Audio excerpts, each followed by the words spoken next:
Ito pa, isang nature adventure na pasyala ng matatagpuan sa Malaybalay City, Bukidnon. Ito, pasyal ulit tayo. Okay. Tahan natin si Ira Cristel Hubo para sa detalye.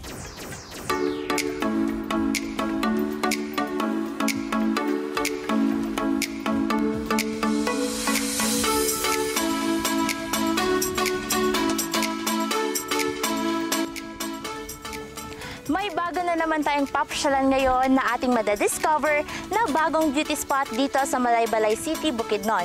Pero bago tayo makarating dito ay kailangan muna nating sumakay ng single motor o tinatawag nilang habal-habal.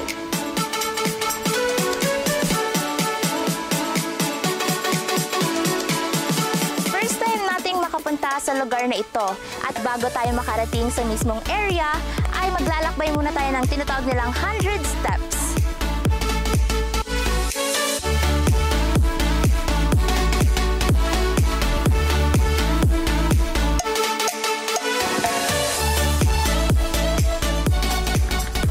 Wow, grabe! Ang ganda ng view! Nakakapagod! Hindi pala madali! Sa wakas, narating na rin natin ang tuktok ng Pine Ridge. Nandito tayo ngayon sa kanilang pinakamagandang view at kaya pala tinatawag ito na Pine Ridge dahil ito ay napapaligiran ng maraming pine trees.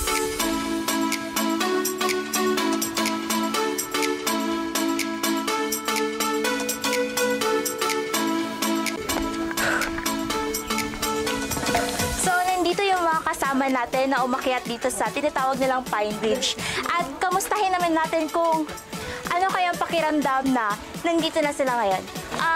Hello po, Ate Rona.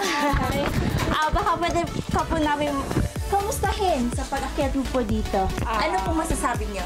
Ano po siya, magtatagpo talaga yung nguso niyo po tsaka yung tuhod. Pero ano po siya, masaya sapagkat walking is a healthy habit. So, maganda. Dito naman tayo kay Kuya Glenn. Hi po, good morning po. Yes. Anong masasabi niyo sa pag-akyat niyo dito, Kuya? It's like breath of fresh air. Wow! And fresh start. So sa lahat ng gustong bumisita, come and visit the Pine Ridge po para sa new adventure and new start po ninyo. Okay, salamat po, Kuya Glenn.